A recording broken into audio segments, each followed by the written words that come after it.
E aí, segundo ano, tudo bem com vocês? Vamos aqui então continuar nossa aula de filosofia a respeito do filósofo destruidor, o Friedrich Nietzsche. Então, na aula de hoje, em busca do super-homem. Na aula passada, nós vimos que o Nietzsche, se considerava lá um destruidor da filosofia. Ele mesmo se denominava um irracionalista, ele se denominava um imoral e ele se chamava de um anticristo. Tá? Então, o Nietzsche criticou lá o predomínio da razão, que o Sócrates estabeleceu, o Sócrates, Platão e Aristóteles estabeleceram. Segundo o Nietzsche, antes desses três filósofos aí, havia uma filosofia mais forte, havia uma vida mais forte, e com o Sócrates, o Platão e o Aristóteles, a razão passou a dominar o homem, que era então lá o lado apolíneo. Segundo o Sócrates, nós temos dois lados em nós, dois tipos de alma, dois espíritos. Um que é o espírito apolíneo, que é o da retidão, da correção, do tudo certinho, e o outro é o dionisíaco, que é o da festa, da embriaguez, da diversão. Então, segundo do instinto vital, da vontade de viver, então, segundo o Nietzsche, com o Sócrates, o Platão e o Aristóteles, o espírito dionisíaco, que é o da vontade de viver, passou a ser dominado pela razão.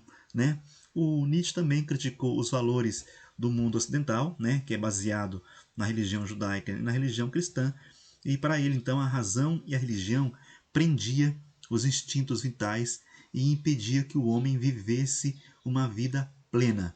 Então, essa crítica que o Nietzsche fez ao mundo, à filosofia, à razão e à religião tornaram ele um filósofo extremamente polêmico, Ou ele é amado ou ele é odiado. Não tem como ficar num meio termo com o filósofo Friedrich Nietzsche. O que o Nietzsche pretendia então? Ele pretendia revelar esse processo de controle que houve na história, e que reprimiu as forças vitais do ser humano. E ele então queria restaurar os valores que foram perdidos quando se instaurou a filosofia socrática e a moral cristã. Então, essa imagem representa que para o Nietzsche nós vivemos presos e não fazemos valer as nossas forças vitais, nosso instinto, a nossa vontade e potência. Estamos presos, estamos reprimidos, segundo o filósofo Nietzsche, graças ao Sócrates, ao Platão, ao Aristóteles e aos valores defendidos pela moral judaico-cristã. Por isso, então, que ele se considerava um destruidor, um irracionalista. Ele queria destruir tudo isso aí e fundar novos valores para a humanidade, fundar novos valores para o homem. Então, o que o Nietzsche criticava então lá no judaico-cristianismo? Então, de acordo com Nietzsche, os valores defendidos pelo judaísmo e pelo cristianismo criavam no homem uma moral de rebanho, de pessoas fracas, de pessoas que não vão à luta. Então, segundo o Nietzsche, as regras morais elas são uma invenção dos fracos, porque que inverteram o sentido daquilo que era bom, o que era virtuoso. Segundo o Nietzsche, a religião faz a gente negar as vontades do corpo e fazer aquilo que é da alma. Então, segundo Nietzsche, já que o mundo já não existe alma, não existe para o Nietzsche não existe Deus, coisa assim. Então, segundo Nietzsche, a religião ela nega a vida de verdade, porque a pessoa nega essa vida aqui, deixa de fazer aquilo que ela quer fazer para esperar um mundo maravilhoso, perfeito, que um dia vai existir. Então, Nietzsche fala, a vida ela é corpo, não é alma. Então, com isso aí, ele vai criticar o cristianismo e vai criticar essa ideia de que existe um outro mundo além desse. E como que essa moral dos fracos consegue se impor? Essa moral de rebanho, como que ela consegue se impor? Ora, ela culpa os fortes. Ela aponta o dedo para os fortes e fala: você não pode ser assim. É feio viver como você vive. Quem que são os fortes? São aquelas pessoas que vivem a vida completa, que fazem aquilo que elas querem, que vão à luta, que encaram tudo, que não tem medo do julgamento da sociedade. Então, os fracos, como não conseguiam ou não conseguem fazer aquilo que os fortes fazem, então eles criaram esse recurso, o recurso da culpa, porque eles têm uma inveja Então Nietzsche fala isso aí, né? Os fracos têm uma inveja de não conseguirem ser como os fortes, então criaram esse recurso moral chamado culpa. Ó, não faça isso, isso é feio. Tá? Então os fracos acabaram dominando os fortes. A religião judaico-cristã cria lá então uma moral de rebanho, de pessoas mansas, de pessoas que vivem, que querem, que pregam a humildade, e não é isso o que o Nietzsche quer, né? Que pregam a humildade, o desapego, né? Todos os valores que o Nietzsche considera que retiram do homem a vontade de potência, que retiram do homem a vontade de viver, tá? Então, para ele, né, para o Nietzsche, piedade, compaixão, ó, são valores cristãos, né? E sofrimento são valores para os fracos. Tudo aquilo que Cristo pregava, né? Aceitar o sofrimento, aceitar o destino, né? São valores dos fracos que são vistos como bom justamente por sofrerem. Mas não é. Para ele, isso é uma inversão de valores. Para ele, devemos ser fortes, grandes e prazerosos e ir à luta.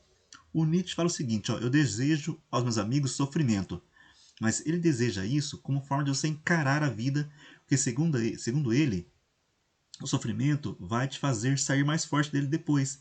Então, segundo o Nietzsche, antes da moral imposta pelos fracos, havia uma moral de guerreiros. Então tá ali, né? Os guerreiros são homens que vão à luta, que encaram a morte, que não têm medo da vida. Então, segundo Nietzsche, surgiu a classe dos sacerdotes. Como os sacerdotes não vão à luta, não conseguem ter a força dos guerreiros, os sacerdotes então acabaram criando regras que prendiam então lá o que acabou com o instinto vital, que acabou com a moral dos guerreiros, de homens que vão à luta. Então, para o Nietzsche, aí houve uma inversão de valores.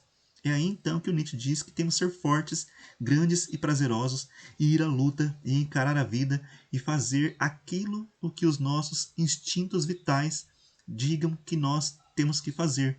Então, o Nietzsche quer então uma moral de guerreiros e não uma moral de senhores, uma moral de guerreiros e não uma moral de rebanhos, uma moral de escravos que prega humildade, compaixão, piedade. Para ele, tudo isso aí está prendendo o homem, está segurando os instintos vitais que nós temos e que estão aqui dentro de nós, mas que são reprimidos pelos valores da razão filosófica e pelos valores da religião cristã. Então, segundo Nietzsche, esses guerreiros foram dominados pelos sacerdotes com as suas ideias, com o recurso de culpa, com os valores morais que eles criaram. Então, isso aí acabou destruindo o homem, segundo Nietzsche. O que ele quer então? Ele quer isso aí, ó. Nietzsche é favorável aos homens guerreiros, né? E com uma inflexão que afastam de si todas as culpas, toda mesquinhez moral, e criam então a moral de guerreiros e de senhores que vão à luta e que encaram a vida sem medo de nada, né? Que fazem valer então aí os seus instintos vitais. É isso que ele quer, que nós abandonemos esse sentimento de humildade, de simplicidade, de culpa, de pecado, né? Porque para o Nietzsche não existe pecado, então nós temos que ir à luta e viver a nossa vida, porque ela é uma só. Não há uma outra vida além desta vida aqui que nós estamos vivendo. Então, como que é a concepção ética do Nietzsche? Ela é simples, né? A vida do homem consiste na vontade de poder, na vontade de potência, né? Então, para ele, os seres humanos mais elevados são aqueles que são capazes de se autossuperarem, né? Que quebram tradições, que acaba com aquilo que faz o homem rastejar. Então, para voar alto, é preciso quebrar as amarras da tradição, da obediência e da servidão. Então, por exemplo, o Neymar, Cristiano Ronaldo e o Felipe Prior, né? São homens que não têm medo de dizer assim, ó, eu sou bom, eu sou forte, eu sou o melhor. Isso aí, para alguns, é visto como feio, né? Como arrogância. Para o Nietzsche, não. Se você é bom em alguma coisa, se você tem alguma capacidade, se você encara a vida, você tem que dizer, não, eu sou bom realmente nisso, não tenho vergonha de dizer isso aí. Então, Nietzsche tinha admiração por homens que enfrentam problemas, né, que se superam. Tá? É isso que ele está defendendo aí. Humildade, não mais. Se você é bom em alguma coisa, vá à luta. Diga que você é bom, demonstre, apresente isso aí. Não tenha medo, não tenha humildade. Não seja simplesinho. É isso que o tempo todo que o Nietzsche está fazendo. está convidando a gente aí para viver a vida e fazer valer o instinto, a vontade de poder e a vontade de potência que há em nosso interior. É isso o que o Nietzsche está defendendo o tempo todo. Esses 3 exemplos que eu coloquei abaixo aí são exemplos polêmicos, né? O Philippe Prior movimentou a sociedade com as ideias dele, com os valores que ele tinha no jogo lá. Muitos o consideravam imoral, outros o consideravam não, o cara tá certo, tá falando o que ele pensa, ele não tem medo. Então é isso que o Nietzsche está pregando, que o homem faça valer a sua vontade de poder, a sua vontade de potência, o seu instinto humano. O tempo todo está dizendo isso aí. E a religião, né, e a filosofia, segundo Nietzsche, acabaram destruindo esse lado do homem aí, tá?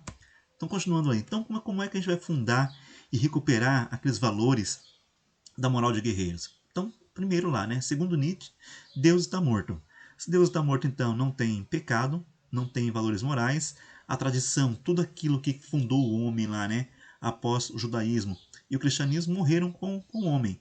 Lembra que eu falei para vocês que no século XIX a ciência, né, acabou construindo um novo mundo.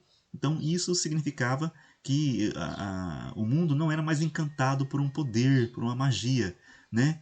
Então, o que vai acontecer aí? Quando você destrói todos esses valores que construíram o mundo ocidental, né? Então, a gente vai ter um fenômeno chamado niilismo. O que é esse niilismo? Vamos então contemplar o niilismo. O niilismo é isso aí que vocês estão vendo. Estão vendo? O niilismo, então, é esse vazio aí. O niilismo é o nada.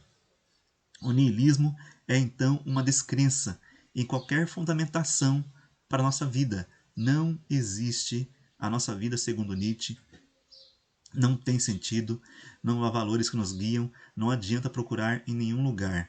O homem está sozinho, então é ele que vai ter que criar os valores que vão guiar a vida dele. É ele que vai ser o criador, é ele que vai ser o dono do seu destino. Então o niilismo é esse vazio então aí, ó, de crença, de valores morais, não há nada que prenda o homem, não há nada. Tá? Então a vida se apresenta aí segundo Nietzsche, pesado isso, né? A vida se apresenta segundo Nietzsche sem sentido, sem valores. Então somos nós então que vamos fundar os novos valores. E aí então o Nietzsche fala, ó, o homem tem que ir em busca do super-homem, ou o além do homem, ou o Übermensch em alemão, né? Como ele então, Nietzsche, se considera o primeiro imoral, por destruir os valores, por negar os valores que haviam sido construídos até então, ele defende então que nós temos que fazer uma transvaloração. O que é transvalorar? Transvalorar então é buscar novos valores. Então, quando o homem busca novos valores, em que esses valores são fundados no instinto humano, na vontade de potência, na vontade de viver, de fazer aquilo que o homem quiser fazer, então aí é que vai surgir o Ubermensch, aquele homem que não estará preso à razão apenas, tá? Que não vai estar preso às regras religiosas. Daí surge então o Ubermensch, ou o além do homem, ou o super-homem, ok? Então como assim? Como que é assim? Então a moral do Nietzsche, não existe, segundo Nietzsche, regras morais para o ser humano. Tá? A moral nietzschiana é encontrada no próprio indivíduo, na sua vontade de potência. Né? Ele tem que seguir aqueles impulsos espontâneos que o homem tem. Então ali embaixo ali tem uma cena do filme Batman vs Super-Homem. Tá? Se o Nietzsche estivesse vivo, ele ia dizer, ó, o super-homem aí é o Batman. Porque o outro super-homem, que tem poder, que tem força total, é humildezinho, vive lá se segurando, né? Ele vai dizer, não, o Batman sabe que ele é um humano normal, né? E sabe que vai enfrentar o super-homem, e o Batman não tem medo de enfrentar o super-homem. O Batman vai à luta contra o super-homem, mesmo sabendo que o super-homem é um ser de outro planeta, que tem poderes. Então, mas é por isso então que o Nietzsche vai dizer, ó, o homem de verdade, o além do homem aí é o Batman, tá? Porque o Batman vai à luta. Então, não existem regras morais, segundo o Nietzsche, né? E essas regras morais somos nós que fazemos. As ideias do Nietzsche, elas durante um tempo acusaram o Nietzsche, né, com essas ideias aí de fazer valer os instintos morais, os instintos humanos, acusaram o Nietzsche de ter favorecido a criação do nazismo na Alemanha. Porque lembra lá que as ideias nazistas também eram irracionalistas e o Nietzsche e o Adolf Hitler defendia também que o homem tinha que ser forte, que tinha que seguir seus instintos, né? Mas não, o Nietzsche, se ele estivesse vivo, ele não apoiaria o Adolf Hitler, porque o Nietzsche não era antissemita como o Hitler era, tá? Ele não aprovaria essas ideias aí. O filósofo do nazismo é outro, é o Heidegger. O Nietzsche não aprovaria isso aí, mas durante muito tempo as ideias do Nietzsche foram confundidas. Ó. O Nietzsche, com essa ideia aí de fazer valer os instintos, de fazer valer a vontade de potência, de dizer que não há regras morais, de dizer que a religião não é boa, né, que a razão não é boa, acabou favorecendo o surgimento do nazismo. Mas o Nietzsche não era antissemita, o Nietzsche não aprovaria essas questões aí. Tá? Então, é isso que o Nietzsche está dizendo. Temos que fazer valer a vontade. Ele está dizendo a você, ó, liberte-se das amarras que te prendem. Vá viver a sua vida, porque não há uma outra vida além dessa que nós estamos vivendo aqui. Faça valer a vontade de poder, a vontade de potência, faça valer os instintos que estão dentro de você aí. Vá à luta. É isso que o Nietzsche está convidando a gente a fazer. Então tá lá, ó, para encerrar a frase do Nietzsche lá: o homem livre não depende para agir de normas superiores.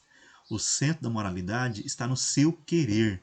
Ele é não ético, porque em tudo que depender de si e não de uma tradição. Tá? Então não tem que depender de tradição. Você tem que viver a sua vida como você quer vivê-la, sem medo daquilo que a sociedade vai dizer para você. Tá? Ok? Então isso aí então foram as ideias do Nietzsche. Nas próximas aulas, nós vamos então começar a discutir política. Beleza, galera? Então encerramos aqui. Como eu falei para vocês, né? O Nietzsche, ou você ama ou você odeia, ele é polêmico. Pensem sobre o Nietzsche, tá? E nos próximos dias eu passarei para vocês um trabalho da primeira nota de filosofia desse segundo bimestre, ok? Obrigadão, galera. Valeu. Até a próxima.